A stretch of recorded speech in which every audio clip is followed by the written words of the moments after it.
시선, 사전적 정의로 눈이 가는 길 또는 눈의 방향, 혹은 주의 또는 관심을 비유적으로 이르는 말이라고 합니다. 우리가 주의를 기울이지 않으면, 관심을 갖지 않으면 시선 밖에 놓여진 것들에 관해 우리는 잊어가게 되죠. 내 시선이 머물지 않는 곳에 시선을 돌리기 위해 오늘도 나는 책을 듭니다. 이 소설은 무엇보다 20세기를 살아낸 여자들에게 바치는 21세기의 사랑이다.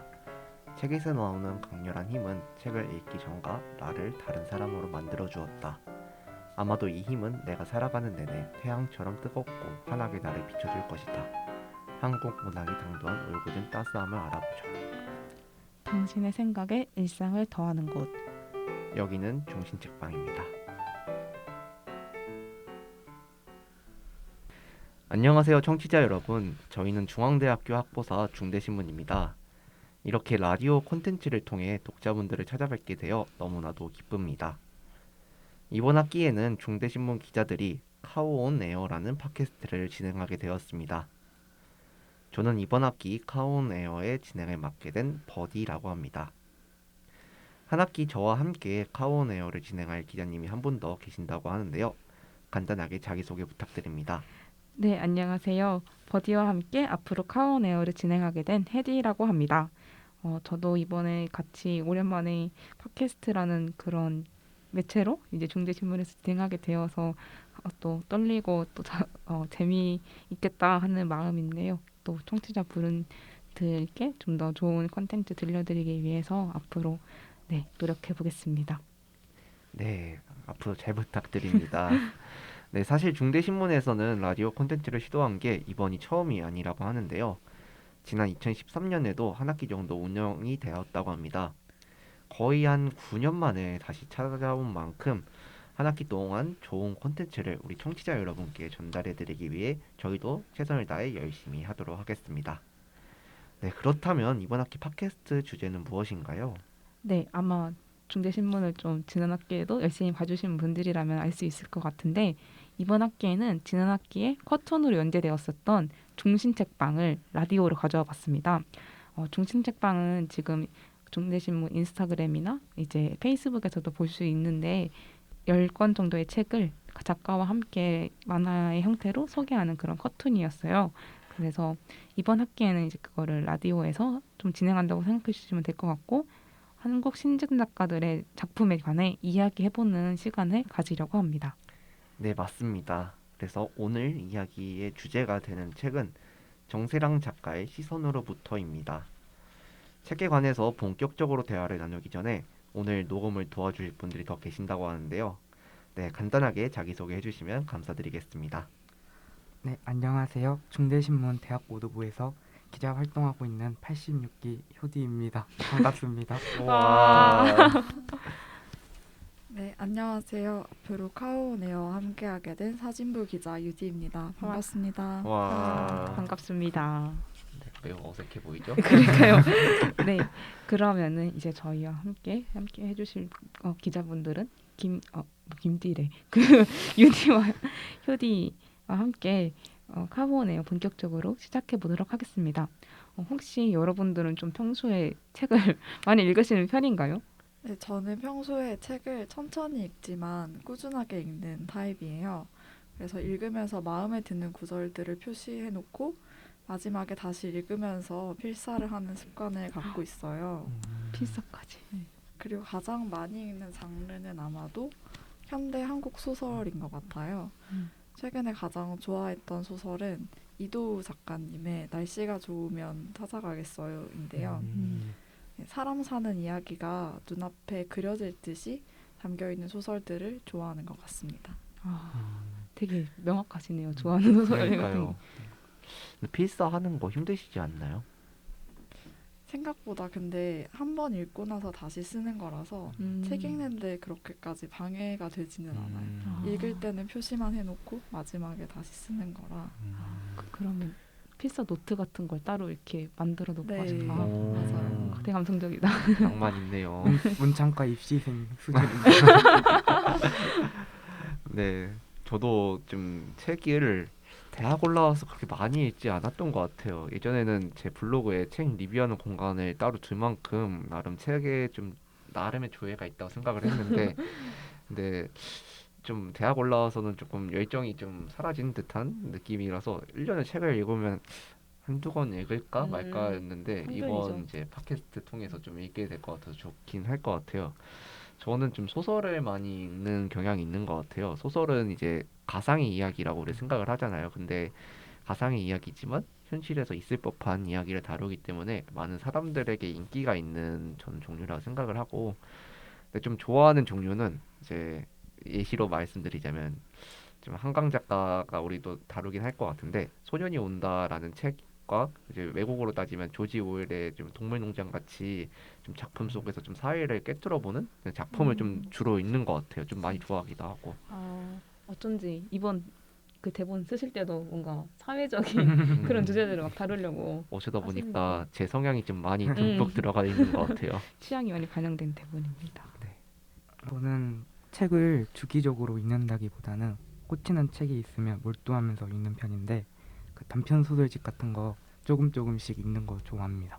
그래서 김영하 작가 단편집들 자주 보고 있어요. 추천해 주실 만한 단편집이 또 있나요? 오직 두 사람, 또 재밌고 저 읽어봤어요. 엘리베이터 익힌 그 남자는 어떻게 되었나. 뭐, 그 중에서도 그 피레침 단편선이 있는데 번개 맞으러 다니는 모임이라는 소재가 너무 참신해서 기억에 남는 것 같아요. 좋습니다. 또 이제 문창과 출신이잖아요, 효연님이. 그쵸. 좀 책을 좀 읽으실 때 좀 이거에 좀 초점을 맞춰서 읽는다라는 지점이 있을까요? 후에도 말하겠지만 저는 일단 소설이 재밌어야 된다고 생각하거든요. 음, 그래서 약간 참신한 소재나 재밌는 문체 같은 거 음. 골라서 읽는 것 같아요. 혹시 뭐 문창과 뭐 수업 중에 그런 거 약간 단편 소설 써보는 그런 건 없나요? 저 하나 썼는데 저도 재밌게 하려고 노력해서 그때 소재가 나이 먹기 싫은 사람들이 모여서 그 보신각 타종을 새해 막으러 가는 모임 피레침 이 작품에 오. 영향을 많이 받아서 네 제가 약간 시작을 할 때는 일을 막 벌려놓다가 결말에는 희미하게 끝나는 그런 소설 많이 써서 많이 혼났습니다. 혹시 제목 물어봐도 돼요? 제목이 그 보신각 혁명. 이름은 조금 그러니까요. 빨간색 느낌이나. 그러니까요. 그렇군요. 저는 책을 그래도 옛날엔 좀 많이 읽었던 것 같은데 요즘에는 좀 바쁘기도 하고 해서 그냥 한 달에 한 권은 좀 챙겨서 보려고 하는 그런 느낌인 것 같아요. 그리고 많이 읽는 거는 아까 앞에서 다른 분들 말씀해 주신 것처럼 한국 문학이랑 사회과학 도서 이렇게 두 가지를 많이 읽는 것 같은데 가장 좋아하는 책은 김혜란 작가를 좋아하고 그리고 제목이 뭐였지? 잠깐만 좋아하는 책 맞나? 그 바깥은 여름이라는 책을 되게 좋아해요. 그래서 그거를 제가 1학년 때 글쓰기 수업 시간에 수업을 안 듣고 그걸 읽다가 교수님이 지금 봄인데 왜 그 책을 읽냐 이렇게 제목이 바깥은 여름이잖아요. 그래서 되게 좀 그랬던 기억도 있고 그리고 김혜란 작가님이 한번 저희 학교에 강연을 오신 적이 있었어요. 그래서 그때도 가서 사인도 받고 했던 기억이 있습니다. 그리고 사회과학 도서는 사회학 책들 좀 많이 읽는 것 같아요. 네, 모두들 좋아하는 책이 매우 명확한 것 같아요. 그래서 그럼 다시 오늘 이야기 주제로 넘어오도록 하겠습니다. 네, 앞서 말씀드렸다시피 오늘은 정세랑 작가의 시선으로부터에 대해 이야기를 나눠볼 예정인데요. 책의 줄거리에 관해 간략히 말씀드리자면 집안의 어른인 심시선의 제사를 하와이에서 준비하는 과정을 그리는 내용으로 전개가 됩니다. 이 심시선이라는 인물은 한국전쟁 당시 가족이 공산주의자로 고발당하자 생존을 위해 하와이로 이민을 가게 되는데요. 낯선 타지에서 생계를 이어가기 위해 세탁소에서 일을 하기도 하죠. 그러던 중 독일의 유명한 미술가인 마티어스 마우어라는 사람을 만나게 됩니다.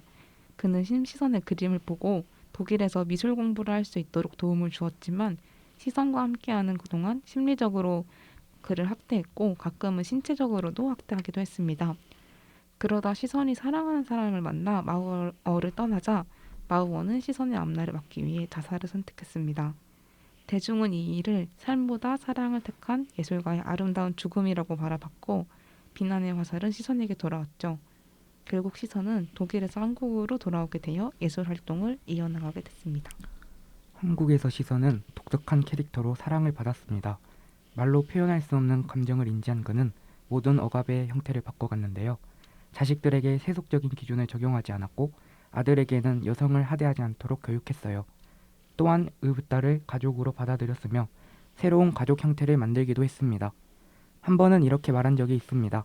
죽은 사람을 위해 상다리 휘어지게 차려서 뭐하냐고. 살아생전에 형식적인 제사를 반대했기 때문에 시선의 가족들도 그의 의견을 존중해 제사를 지내지 않았죠. 그러던 중 시선의 10주기를 맞아 그의 가족들은 처음이자 마지막으로 시선의 제사를 지내기로 했습니다. 그 대신 형식적인 제사가 아닌 시선이 젊은 시절을 보낸 하와이에서 각자 시선을 위한 것을 마련해 제사상을 차리기로 했습니다. 누군가는 훌라춤을 배우고 무지개 사진을 담기도 했습니다. 시선이 젊은 시절 걸었던 거리를 거닐며 시선으로부터 비롯된 가족들이 시선의 시선에서 각자가 겪는 문제를 바라보는 과정을 비추며 작품이 전개됩니다. 저는 책을 다 읽고 나니 우리가 살고 있는 세계가 하나의 물 웅덩이라면 그 물웅덩이에 온몸을 푹 담궜다가 다 젖어서 나온 느낌을 받았어요. 우리는 평소 자기 자신과 자기 자신에 가까운 사람들 정도의 생각만 들을 수 있잖아요. 근데 심시선 씨의 가족들 이야기를 통해서 내가 평소 알던 세계보다 더 많은 사람들의 이야기를 직접 앞에 앉아서 들은 느낌이었고, 그래서 나의 세계가 확장되었다는 그런 느낌이 들더라고요. 작가가 제목을 시선으로부터라고 지은 것도 이렇게 다양한 인물들의 시각을 통해서 작가가 만든 세계를 간접 체험해보라는 뜻이 아니었을까 싶어요. 모두 이 책은 어떻게 읽으셨나요? 매우 심오했다. 쉬워. 네, 정말 진짜 작품 속에서 다양한 사회 문제들을 드러내고 있잖아요. 근데 정말 담아내는 방식이 독자의 흥미를 잘 이끌어내는 방식으로 잘 담아냈다라고 생각을 했던 게, 보통 이런 사회 문제를 다루는 작품은 자칫하면은 좀 지루하고 고리타분하고 딱딱하게 느낄 수 있다는 문제가 발생할 수 있는데, 근데 저는 이 소설을 읽어보면서 전혀 그런 느낌을 느끼지 못했고, 특히 이게 우리 주변에서 많이 일어날 수 있는, 흔히 볼 수 있는 문제였기 때문에 자연스럽게 몰입을 하면서 읽게 되더라고요. 그래서 저는 재밌게 이 책을 읽었던 것 같습니다. 저는 정세랑 작가님 책 이걸로 처음 읽는데 어떻게 소설을 쓰시는지 많이 궁금했거든요. 이 책이 2020년에 인기가 가장 많았던 책들 중에 하나였잖아요. 그 이유를 읽고 나서 알겠더라고요. 시선을 중심으로 뻗어나온 특색 있는 등장인물들과 제사라는 행위를 하와이라는 특수한 장소에서 한다는 상황이 매우 재미있었습니다. 또 이러한 재미가 이 책이 담고 있는 다양한 사회적 담론들을 전달하는 데 큰 역할을 했다고 생각돼요. 특히 시선이라는 중심인물을 독자들에게 설명하는 방식이 매우 매력적이라고 생각했습니다. 세상을 떠난 인물들을 설명할 때 전지적 작가 시점으로 단순 나열할 수도 있고 다른 등장인물들의 대화나 회상을 통해 설명할 수 있는데, 정세랑 작가는 각 장의 시작에서 시선이 생전에 썼던 수필들이나 강연, 인터뷰 등을 가지고 시선이라는 인물을 세련되게 제시해줬거든요. 이런 소설적 장치가 시선이라는 인물을 좀 더 입체적으로 설명해 주지 않았나. 또 이 서두에 나오는 그 인터뷰 같은 거나 수필 같은 거가 그 12장부터 요제프리와 마티아스에 관한 독일 시절 이야기를 보여줘요. 이때 마치 반반 치킨처럼 한 권의 책에서 두 가지 단편 소설이 전개되는 듯한 느낌이 들어서 소설 구성이 풍성해졌다 느꼈고요. 또 그리고 이건 좀 조그만한 이야기인데, 이렇게 시선의 기록들이 끝마쳐질 때면 매번 가로에 월간 땡땡 몇 년도, 또 땡땡 대학 졸업 강의 몇 년도 이렇게 나오잖아요. 이게 현실에 있을 법한 이야기를 쓰는 소설이라는 장르에서 좀 더 현실성을 높여주는 그런 역할을 했지 않았나 싶습니다. 매우 문창가스러운 예리한 분석이었던 것 같아요. 그 다음이라서 약간 부담되는. 저 같은 경우는 그냥 좀 단순하게 말하자면 이 책을 제가 사니까 저희 엄마도 그냥 읽었더라고요. 근데 저희 엄마랑 둘 다 얘기했을 때 좀 일치했던 게 조금 어렵다라는 생각이 좀 들긴 했어요. 약간 맨 처음에 그 보시면은 가계도가 나오잖아요. 그 가계도와 이제 많은 등장인물의 수에 살짝 좀 압도되는 느낌으로 좀 시작을 했던 것 같아요.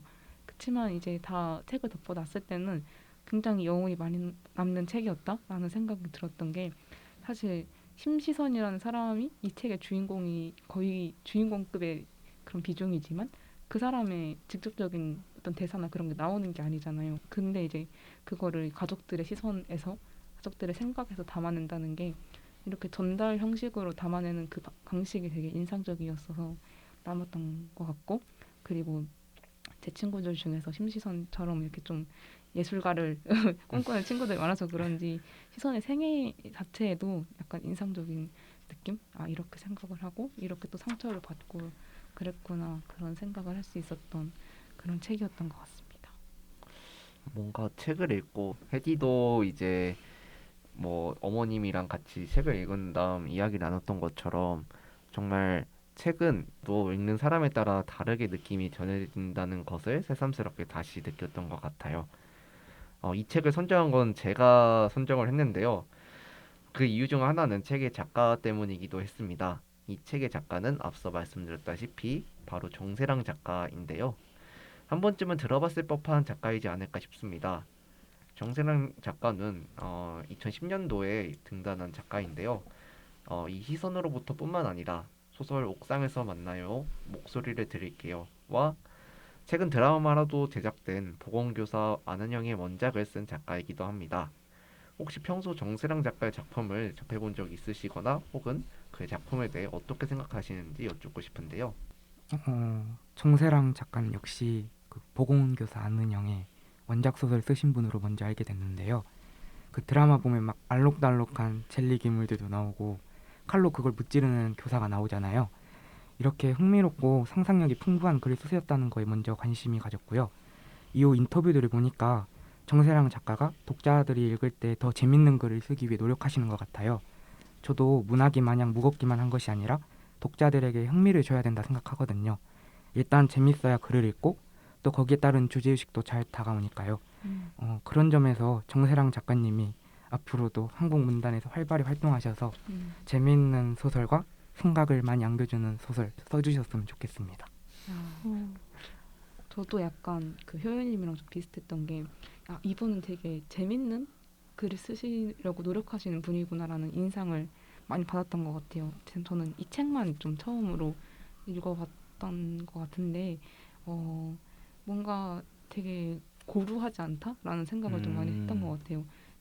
제가 그동안 읽었던 책들도 약간 고전 한국 문학이라던가 아니면은 좀 연배가 있는 작가들의 작품을 많이 읽었는데 되게 새로운 시도를 많이 하시는구나라는 인상을 받았고 되게 글 같은 거에서도 통통 튄다 그런 좀 활발한 느낌을 많이 받았던 것 같은데 정세랑 작가는 저는 좀 창작자로서 조금 존경을 하고 싶은 게 이렇게 젊은 작가들 중에서 활발하게 활동을 하고 계속 이렇게 작품을 낸다는 것 자체가 창작자로서 좀 쉽지 않은 일일 수도 있거든요. 왜냐하면 이미 작품을 내고 또 평가받고 그 과정을 계속 견뎌내는 거다 보니까 그래서 개인적으로는 좀 그런 인상을 가지고 있었습니다. 네, 저는 정세랑 작가의 피프티 피플이라는 소설하고 지구인 만큼 지구를 사랑할 순 없어라는 여행 에세이를 먼저 읽어봤었는데요. 가장 처음으로 접했던 작품이 피프티 피플이었는데 그 작품이 저한테 굉장히 신선한 충격이었던 기억이 납니다. 왜냐면 그 피프티 피플이라는 소설 자체가 정말 50명의 사람이 나오거든요. 그래서 이렇게까지 인물이 많은데 이 인물들을 각자 개인적이자 입체적으로 그려내면서도 사회적인 문제를 잘 녹여내서 이렇게 공감을 유도하는 소설을 쓸 수 있다는 사실 자체가 놀라웠어요. 근데 이제 그 뒤에 여행 에세이를 읽어보면서 그 이유를 조금이나마 알 수 있었는데요. 기본적으로 뭔가 이성적인 사고를 하되 사람에 대한 애정이 많은 분이라는 게 그래서 느껴지더라고요. 그래서 저도 이런 분이 한국 소설을 써주셔서 되게 감사하다라는 생각을 했었어요. 네, 저도 정세랑 작가 관해서는 많이 알고 있지는 않은데 제가 대학교 올라와서 가장 먼저 들었던 교양 수업 중에 글쓰기 수업을 들었던 적이 있는데 그때 교수님이 책을 읽고 서평을 써라라고 했던 과제가 있었어요. 그때 주제로 됐던 책이 정세랑 작가의 옥상에서 만나요 라는 책을 제시받았는데 너무 뭔가 소설을 풀어가는 방식이 이전과는 좀 잘 보지 못했던 약간 진짜 흥미롭게 풀어가면서 어느 정도 상상력이 가미가 됐고 그래서 너무 이게 현실과 괴리가 있다는 것도 아니고 너무 재밌게 풀어내는 게 너무 인상이 깊었어요. 그래서 나중에 꼭 한번 다른 작품도 읽어봐야지 하는데 1년 반 동안 안 읽었거든요. 네, 그래서 이번에 좀 제가 좀 정세랑 작가를 선정하게 된 것도 이 아쉬움을 제가 좀 표출하고 싶어서이지 않을까 싶습니다. 이제 정세랑 작가가 그 TV에는 유키즈 원더블럭에서도 나왔다고 하더라고요. 그 편을 다는 못 봤는데 지금 클립으로 봤을 때 정말 이분이 사람을 보는 이제 통찰하는 능력도 정말 뛰어나시고 뭔가 사람 냄새가 나는 글을 쓰기 위해 노력하시는 분인 것 같다라는 생각이 들더라고요. 그래서인지 더욱 정감이 있는 글을 많이 쓰시는 것 같아요. 다른 작품 이제 유디나 효디 다른 분들이 많이 말씀해 주셨다시피 다른 작품도 피프티 피플도 정말 읽고 싶고 다른 책도 정말 많은 독자들의 인기를 받은 만큼 따로 나중에라도 한번 읽어볼 것 같긴 해요. 뭔가 저희뿐만 아니라 라디오를 듣고 계신 많은 청취자분들도 정세란 작가가 그렇게 낯설게 느껴지지는 않을 것 같아요. 이렇게 다들 작품도 많이 읽고 했었으니까. 다시 작품으로 돌아와서 작품은 이제 30여 개의 스토리로 이루어져 있는데요. 각각 스토리마다 등장인물들이 겪는 어려움이나 사회 속 문제가 녹아져 있다고 생각합니다. 혹시 가장 인상 깊게 남았던 구절이나 에피소드가 있나요? 네, 일단 저는 구절 하나를 골라왔는데요. 얼마 동안 해보니 질린다면 그 일은 하지 않는 것이 낫다. 당장 뛰어난 것 같지는 않지만 하고 또 해도 질리지 않는다면 그것은 시도해볼 만하다. 라는 구절을 가져왔어요. 이 구절을 골랐던 이유는 요즘 가장 많이 하고 있는 고민이 아마도 진로와 관련된 문제이다 보니까 가장 마음에 와 닿았던 것 같아요. 앞으로 무슨 일을 하면서 살아가야 할까라는 제 질문에 되게 힌트가 되어 주어서 이 구절을 골라봤습니다. 진로에 대해서 맞아요. 고민이 많은 그렇죠. 똑같은 한창 것 그럴 때지 않습니까? 저희가 저는 같아요. 신문사 생활도 이거랑 비슷할 것 같아요. 야, 해도 지루하진 않은데 몸이 힘들다. 맞습니다. 저는 9장 에피소드가 가장 인상 깊었습니다. 그 9장에서 명예의 첫 남편이 6.25 전쟁 민간인 학살에 대해서 어떻게 경찰이랑 국군이 사람들을 막 죽이냐? 말이 되냐? 빨갱이들이 지어낸 거지 라고 말하는 그 부분이 정세랑 작가님이 아직도 우리 사회에 만연해 있는 레드 콤플렉스, 정복몰이를 꼬집었다고 생각해요. 이념으로 분단돼 있는 우리나라 특성상 권력을 쥐고 있는 기득권층들이 자신에게 불리한 사안이 있으면 막 빨갱이야, 정복이야 이러면서 사람들을 호도한 적들이 굉장히 많았었잖아요. 당장 5.18 민주화 운동만 해도 여전히 북한 간첩이 개입됐다는 근거 없는 낭설로 가치를 훼손하기도 했고요. 이런 레드 콤플렉스가 우리 사회의 혼란과 긴장감을 일으킨다고 생각하는데 이 같은 우리 사회 문제를 정세랑 작가가 다시 한번 상기시켜준 것 같아요. 책을 읽어보면 이렇게 현대사를 왜곡하는 문제뿐만 아니라 다양한 사회 부조리 비판을 녹여낸 에피소드가 많잖아요. 작가님이 이런 다양한 사회 문제들을 하나하나 지나치지 않고 작품 속에 꽉꽉 눌러 담아낸 점이 대단하다고 느꼈습니다. 저도 약간 효율님 말씀에 공감을 하는 게 이게 작품 속의 사회적인 문제를 넣다 보면은 사실 너무 직접적으로 넣으면 좀 거부감이 생길 수도 있잖아요. 근데 이 책은 되게 잘 녹여낸 것 같다는 생각이 또 듭니다.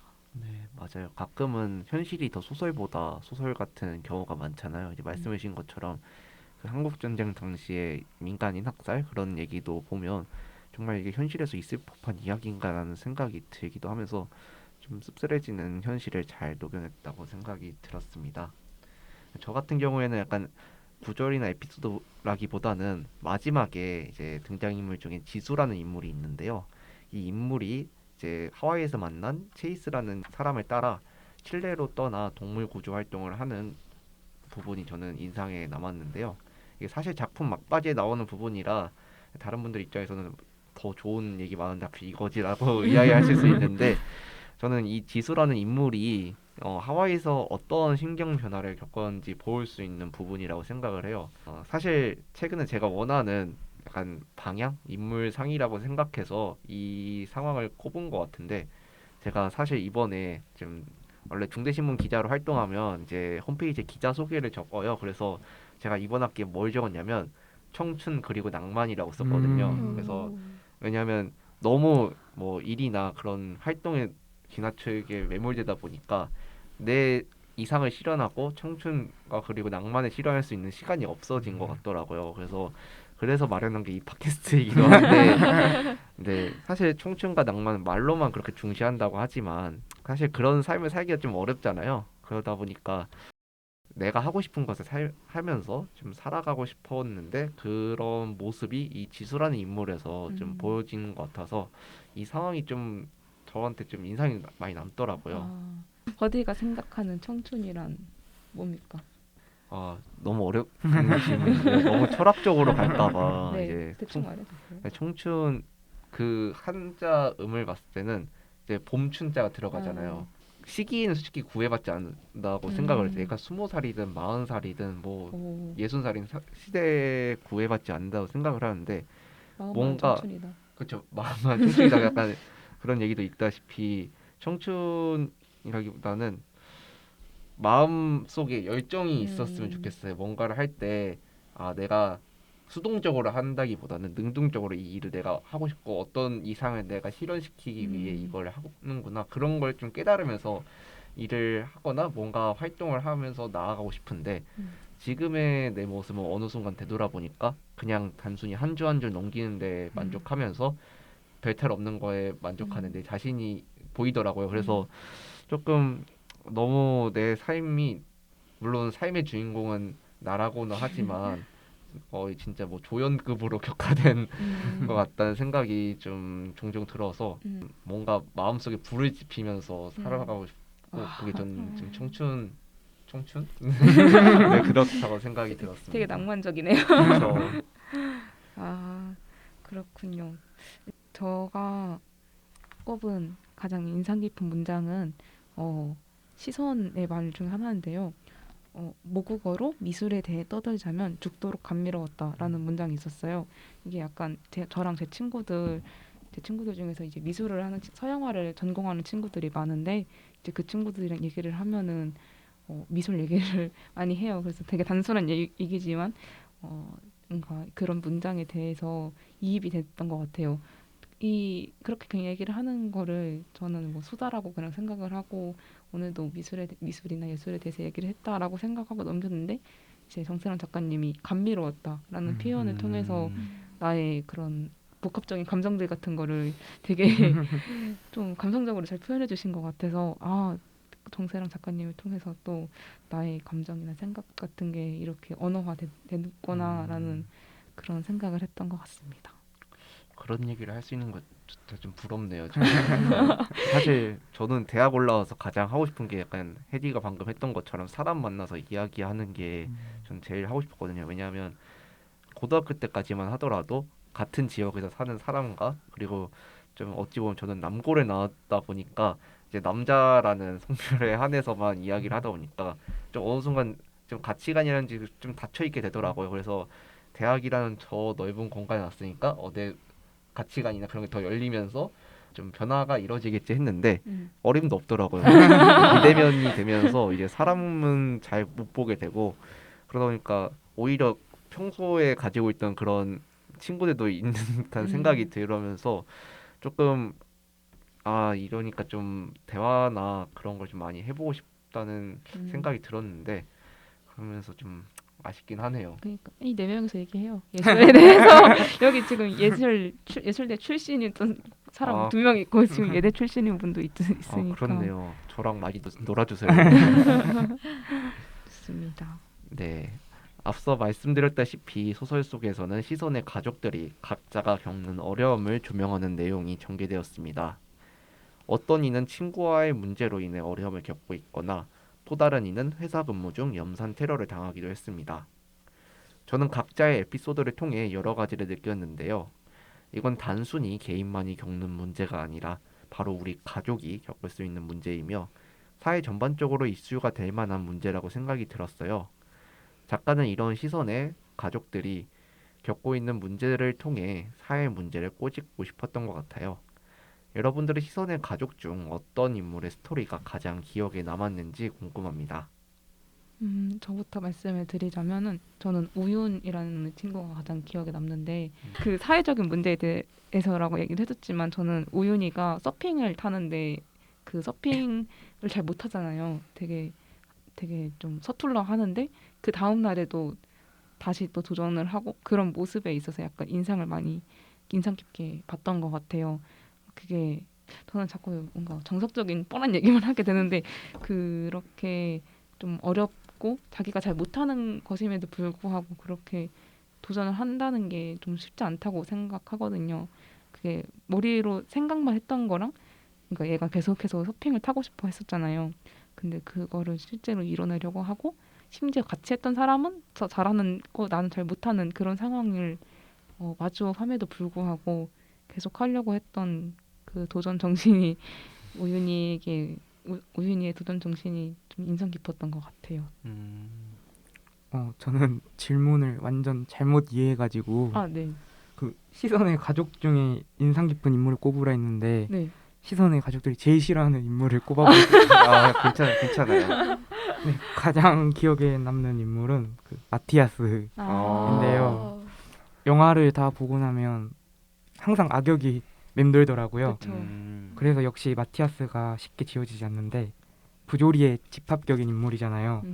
정세랑 작가님 너무할 정도로 절대 악으로 그려져서 마티아스가 그 예술 사격이라는 좁고 닫힌 사회에서 자신의 권력을 이용해 그 사회에서 가장 힘이 약한 사람을 교묘히 괴롭히는 방식이 정말 사람이 저렇게까지 나쁠 수 있구나라고 생각이 들었고 또 예술적 능력을 통해 이런 폭력을 포장하고 예술이라는 이름으로 이를 사랑으로 미화하는 마티아스 행동과 또 이를 방관하는 대중들의 모습이 소설 밖 현실에서도 여전히 일어나고 있다고 생각해요.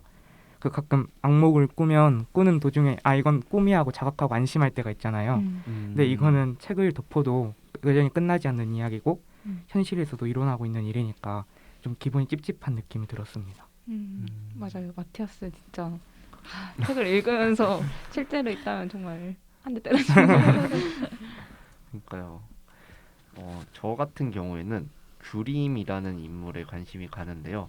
간단하게 이 인물에 대해 소개를 하자면 이제 친구가 2명 있는데 친구랑 그 셋이서 좀 친하게 지내다가 한 친구가 좀 뭐랄까 망언이라고 하면 좀 그런데 약간 좀 뒷담화나 그런 안 좋은 얘기를 하는 거예요.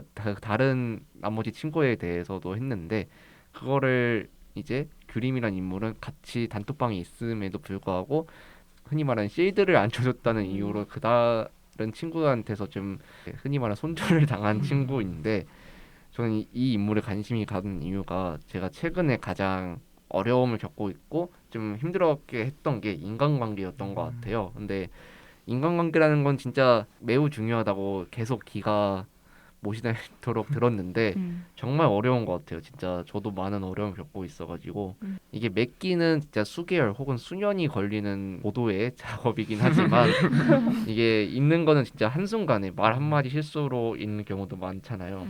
저도 이런 좀 규림이처럼 좀 양극단에 놓인 친구 사이에서 조금 어떻게 해야 할지 모르는 상황을 겪었던 적이 있는데요. 결국 그때 당시에는 좀 어떻게 할지 모르다 보니까 두 친구랑 모두 좀 연락이 좀 끊겨버려서 그런 상황이 놓여진 적이 있는데 여러분들은 인간관계에 관해서 좀 약간 자신만의 팁이 있거나 좀 이렇게 관리를 한다? 약간 그런 팁이 있을까요? 저도 요즘에 되게 인간관계에 대해 생각을 많이 하게 되는데 예전에는 그런 게 있었던 것 같아요. 뭔가 그냥 속으로 생각하는 상대의 마음에 안 드는 점을 그냥 내적으로 생각만 하고 그냥 마음에 안 들면은 흔히 말해서 손절을 하는 거죠. 내적으로 손절을 해버리고 그냥 그러면은 마음 편하니까. 근데 요즘 드는 생각은 어차피 완벽한 사람이 있을 순 없잖아요. 그러다 보니까 정말 나한테 마음에 안 드는 부분이 있더라도 그거를 겉으로 꺼내서 얘기를 하고 뭔가 풀려는 노력이 중요한 것 같다는 생각을 많이 해요. 되게 노련한. 제가 배워야겠네요. 저는 제가 약간 좀 시골 출신이어서 제가 영암초 병설 유치원 나오고 영암초 나오고 영암중 나오고 영암고 나와서 거의 친한 친구들이 10년 이상 본 친구들이에요. 거의 다. 그래서 새롭게 인간관계를 맺는 방법을 잘 모르는 것 같고 오히려 그 대학 와서 반성하는 게 고향 친구들에게 편하다는 이유로 약간 좀 무례하게 군 적도 있지 않았나? 왜냐하면 제가 평소 상처를 잘 안 받는 스타일이어서 나도 상처를 안 받으니까 저 사람도 안 받겠지 이렇게 좀 아니라는 생각을 가졌던 것 같기도 하고 그래서 요즘 그런 거에 대해서 반성을 하고 있습니다. 친구들에 대한 약간 영상 편지. 친구들아 듣고 있니? 이걸 내가 들으라고 강요하긴 할 건데 내가 좀 너무 편하게 대했다면 미안하고 지금 절반은 다 군대에 있을 건데 몸 건강히 잘 훈련소 수료하렴. 감동받을 것 같아요. 아, 저는 짧게 얘기를 하자면은 저도 인간관계 때문에 스트레스 되게 많이 받았던 적이 있었는데 그때 그냥 해결 방법은 어차피 제가 80살 때 볼 사람 아니면은 그냥 그런 사람이구나 하고 나랑 다른 사람이다 생각하고 마는 것 같아요. 그리고 저는 약간 어차피 인생은 좀 혼자라고 생각하는 타입이라서 그렇게 그거에 좀 이입하지 않으려고 노력하는 것 같습니다. 뭔가 네 그렇네요. 네, 저는 화수라는 인물이 가장 인상에 남았어요. 작중에서 화수가 했던 말 중에서 외부의 충격에 영향받지 않는 인생이 어디 있겠어. 그렇지만 내가 그날 이후 곱씹고 있는 건 내 불행, 내 상처가 아니야. 스스로가 가엾고 불쌍해서 이러고 있는 게 아니라고. 그보다는 세상에 일그러지고 오염된 면을 너무 가까이서 보게 되면 그 전으로 돌아갈 수가 없게 되는 거야. 그걸 설명할 언어를 찾을 때까지는 어떤 건지 이해는 가? 라는 구절이 있어요. 근데 이 말을 들으니까 되게 그 화수가 염산 테러를 당했었잖아요. 같은 세대를 살아가는 나한테도 일어날 수 있는 뭔가 멀어 보이지만 가까운 문제라는 점에서 화수라는 인물한테 가장 공감이 됐던 것 같고 만약 나한테도 이런 일이 닥치면 나는 어떻게 할까? 아마 저도 화수처럼 나한테 일어난 일을 설명할 언어를 찾으면서 그저 그냥 상처가 아물기를 기다리게 되지 않을까? 라는 생각을 해봤습니다. 저도 유진님에게 약간 공감이 가는 게 화수가 염산테러 당한 게 보통 사람들도 다 그런 일을 당하면 너무 회복하기가 힘들 것 같더라고요. 그래서 진짜 그 멘트, 그 대사 구절도 되게 많이 와닿았던 것 같아요. 이 인물이 받은 상처가 얼마나 컸었을까 하면서 네, 뭔가 각자 인상 깊었던 인물들이 한편으로는 좀 비슷하면서도 각자 다른 점들이 매우 흥미로웠습니다. 저는 작품의 배경이 되는 공간인 어디죠? 하와이. 맞아요. 하와이에 관심이 가더라고요. 뭔가 작품 속에서는 하와이에서 가족들이 시선을 기억하기 위해서 여러 행동 등을 했는데 만약에 본인이 작품 속에 투영이 된다면 어떤 이의 행동이 가장 자신의 취향이었는지 궁금하고요. 또 하와이에서 하고 싶었던 뭔가가 또 있었는지 한번 들어보고 싶어요. 저 같은 경우는 전 서핑을 한번 타보고 싶거든요. 근데 혹시 여러분 서핑 타보신 적 있으신가요? 전 없어요. 저 해봤어요. 어떠셨나요? 만능. 여름에 처음으로 가서 해봤는데 진짜 생각보다 쉽지 않아요. 어, 뭔가 보기에는 그냥 이렇게 올라가서 파도를 타면 될 것 같은데 일어나는 것 자체가 쉽지가 않더라고요. 그러면 스키가 어려워요? 서핑이 어려워요? 서핑이 더 어렵습니다. 날 대박. 잡고 한 일주일 가야겠네요. 서핑 하려면 약간 코어가 중요한 거 아니에요? 이렇게 그렇죠. 맞아요, 하체 맞아요. 일어나는 게 힘들다고 하더라고요. 근데 저는 일단 수영도 못하기 때문에 일단 수영을 먼저 배우고 서핑을 해야 될 것 같더라고요. 그래서 저는 한번 수영을 일단 배워야 되긴 하는데 서핑이 너무 한번 해보고 싶긴 해요. 약간 그런 거 있잖아요. 약간 TV 프로그램 보면 인공 서핑장 해가지고 인공 파도 만들어서 하는 데 있잖아요. 그런 데다 한번 거긴 수영할 필요는 없잖아요. 거기는 한번 가볼까 생각 중이긴 해요. 인공 서핑장 근데 가면 넘어지면 너무 아프대요. 아. 바다에서 하면은 이제 물에 넘어지는 거니까 괜찮은데 인공 서핑장 딱 하잖아요. 그쵸. 아래가 좀 아프다고. 무릎 보호 내려가 서서 해야 되는데 오션월드에서 먼저 하세요. 오션 아, 네. 근데 저도 놀랐던 게 저도 서핑을 골랐거든요. 어. 딱 하와이 하면 뭔가 호놀룰루의 해변과 막 야자수와 이런 게 생각이 나잖아요. 그래서 저도 우연히처럼 가서 서핑을 도전을 해보고 싶다 생각을 했습니다.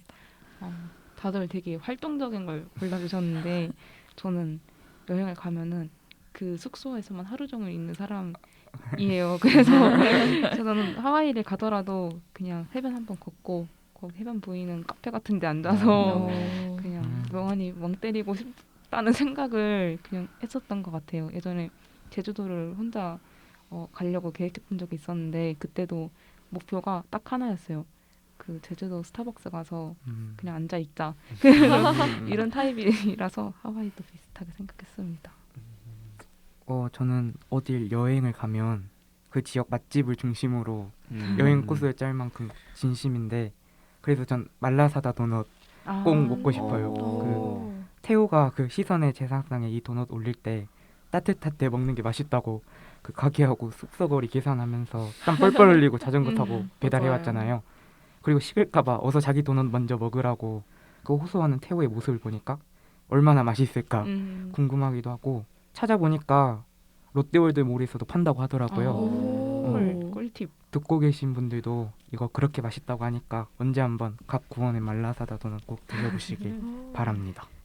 가보고 싶네요. 그러니까요. 그러니까요. 정말 하고 싶은 것이 정말 많아 보이는 여러분들인데요. 혹시 여러분이 평소 갖고 있는 하와이에 관한 이미지는 어떤 게 머릿속에 박혀 있나요? 저는 약간 스테레오타입처럼 휴양지라는 게 가장 강했는데 이 책을 읽으면서 좀 많이 바뀐 것 같아요. 그렇게 한국인들이 갔다 오는 사실도 좀 알게 됐던 것 같고 그래서 네 가보진 않았지만 하와이 하면 야자수 또 이렇게 춤추시는 분들 이런 스테레오타입이 좀 있지 않나 그러니까요. 생각이 듭니다. 저는 하와이에 사실 가봤었거든요. 오. 근데 그래서 하와이 하면 가장 먼저 떠오르는 게 무지개예요. 그냥 우리나라에선 사실 막 하늘에서 무지개 볼 일이 거의 없잖아요. 근데 하와이에서는 정말 자주 무지개가 보여요. 그래서 막 차를 타고 가다가도 하루에 2번씩도 보고 막 그렇거든요. 그래서 네, 저한테는 하와이 하면 딱 뭔가 무지개 섬 이런 이미지가 있습니다. 날씨가 또 좋으니까 그쵸. 잘 되겠네요. 부럽다. 그쵸. 저도 가고 진짜 싶네요. 언제 가신 거예요? 저는 고등학교 1학년 아. 때쯤 그러니까 가족들이랑 가족 여행으로 갔었어요. 부럽네요. 저도 헤디처럼 약간 스테레오타입이 박혀 있는 것 같아요.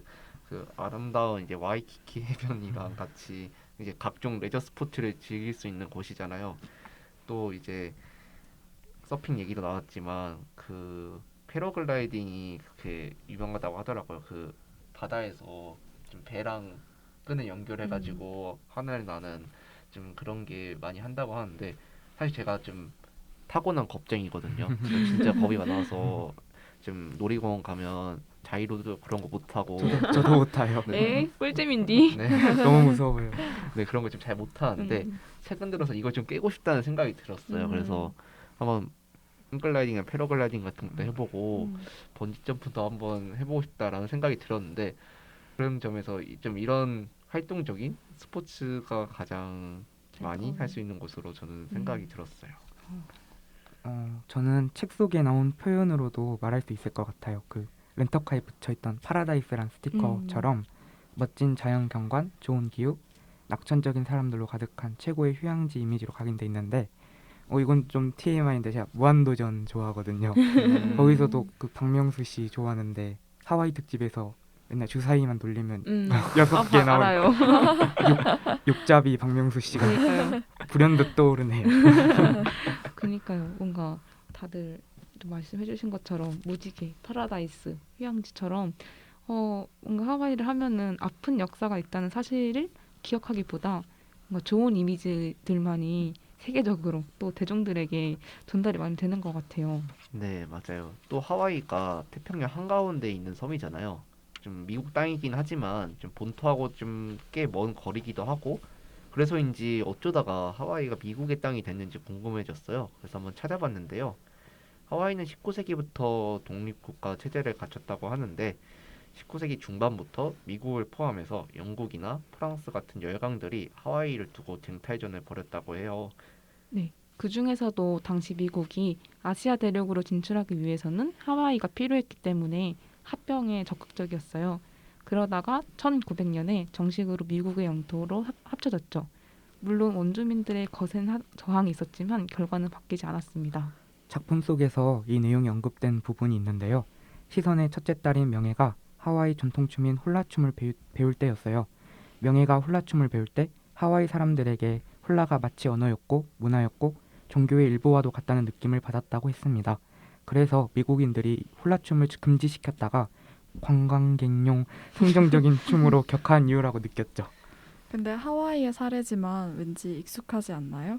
저는 왠지 제국주의가 판을 치던 시절의 우리나라를 보는 것 같았어요. 여러분은 어떠셨나요? 사실 대본을 제가 쓰다 보니까 지금 제가 원하는 방향대로 좀 간 것 같은데 네, 제가 지금 이렇게 생각을 해서 이렇게 좀 대본을 썼거든요. 왜냐하면 생각해보면 우리나라도 일제 강점기 당시에 한글 사용 못하게 하고 일본어 사용하면서 이제 이름도 창씨 개명하라고 강요했잖아요. 그게 약간 하와이 사례랑 좀 비슷하다고 느껴졌던 게 훌라춤을 작품에서 보여줬을 때 좀 이들의 호응과 영혼을 담은 그런 거 같다고 말을 했던 것처럼 한글도 우리의 영혼, 혼을 담은 그 매개체라고 생각을 했어요. 그런데 언어를 통해 정체성을 유지하는 것을 막은 사례라고 생각을 해서 매우 하와이 사례랑 비슷하지 않았나라는 생각이 들었던 것 같아요. 저도 비슷한 생각을 했는데요. 또 이제 우리나라 일제강점기도 어떻게 보면은 일본이 우리나라를 활용을 해서 전 세계대전에서의 뭔가 승리를 위해 물자를 이렇게 공급받고 하는 그런 거점으로 생각을 했던 것처럼 미국도 이제 아시아 대륙 진출을 위해서 하와이를 뭔가 사용을 한 느낌이라서 그런 점에서 비슷하다고 느꼈던 것 같아요. 저도 그 제국주의의 탐욕으로 기존에 살고 있던 사람들의 의사에 반하는 합병 조치가 이루어졌다는 점과 이후 그들의 문화를 말살하려는 시도가 있었다는 게 우리나라 일제강점기와 하와이 사례가 비슷하다고 느껴진 이유가 아닐까 생각됩니다. 맞아요. 저는 약간 궁금해지는 게 이렇게 식민지 경험, 그러니까 하와이도 식민지라고 하는지 잘 모르겠지만 어쨌든 외부의 힘이 들어왔잖아요. 두 국가 모두. 그런 걸 경험한 국가들은 이제 그런 말이 있거든요. 포스트 식민주의라고 이렇게 여전히 식민주의의 그늘에서 벗어나지 못하는 경우들도 많이 있는데 그런 담론들이 이제 하와이에서도 있을 것 같다. 그런 것들이 어떻게 진행되고 있는지도 좀 궁금해지는 것 같습니다. 네. 네, 조금 주제를 돌려서 좀 제목에 관해서도 한번 이야기를 해보고 싶은데요. 보통 책 제목을 지을 때 마지막을 쉼표로 끝내지는 않잖아요. 이 시선으로부터는 마지막 쉼표로 끝났는데 제목을 이렇게 쉼표로 끝낸 이유가 무엇이라고 생각하시나요, 여러분은? 아마 저의 생각으로는 저는 저 엄마 얘기를 자꾸 하게 되는데 이 시선이라고 하는 거를 어머니는 이 눈 아까 제가 오프닝 때 말했던 그 시선으로부터라고 생각을 하시더라고요. 그래서 그냥 시선이라는 이름을 가진 어떤 그 사람으로부터 영향을 받는 그런 이렇게 전방위적으로 다 모든 가족들이 영향을 받는 거잖아요. 그게 이 사람이 죽었음에도 불구하고 계속 끊임없는 힘을 가지고 이렇게 나가는 느낌이라서 그거 약간 연장선을 암시해 주려고 그 쉼표를 쓴 게 아닌가라고 생각해봤습니다. 저도 혜디님과 생각이 비슷한데요. 그 먼저 책 앞에 가계도가 있잖아요. 그 시선으로부터 뻗어나온 다양한 등장인물들이 이 소설을 이끌어가고 있는데 제목도 시선으로부터 하고 쉼표를 찍은 이유가 시선으로부터 영향을 받은 사람들의 이야기가 소설로 끝이 나는 게 아니라 쉼표 이후에도 무궁무진하게 세상에서 전개된다는 의미인 것 같아요. 저도 비슷한 생각을 했는데요. 일단 쉼표하고 마침표가 다른 점은 마침표는 이제 쉬면서 이제 끝내는 거지만 쉼표는 잠깐 쉬고 다시 시작을 하는 느낌이 들잖아요. 그래서 시선으로부터 하고 쉼표가 있는 거는 심시선 씨로부터 시작해서 잠시 쉴 수는 있겠지만 다시 시선 씨의 뜻을 이어가 보자. 약간 그런 느낌을 주고자 했던 게 아닐까 생각합니다. 제가 할 말을 앞에서 다 해. 그렇네요. 뭔가 이유에 대해서 다들 좀 공통적이기도 하고 조금씩은 다른 의견을 들어볼 수 있었는데요. 이 책이 다양한 출판사에서 2020년 최고의 한국 문학과 올해의 책으로 선정됐다고 합니다. 그렇기 때문에 정말 할 얘기가 가득한 책이라고 생각을 해요. 그렇지 않나요? 맞아요, 맞습니다. 지금 시간도 부족한 것처럼 진짜 할 얘기 너무 많은데 그렇기 때문에 오늘 못한 이야기는 다음 회차에서 마저 해보겠습니다. 여기는 당신의 일상에 생각을 더하는 곳 종신책방입니다.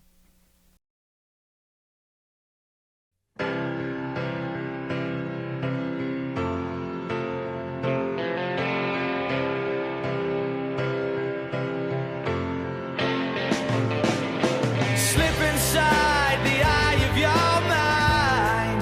Don't you know you might find a better place to play? You said that you've never been, but all the things that you've seen slowly fade away. So I start a revolution from my bed. 'Cause you said that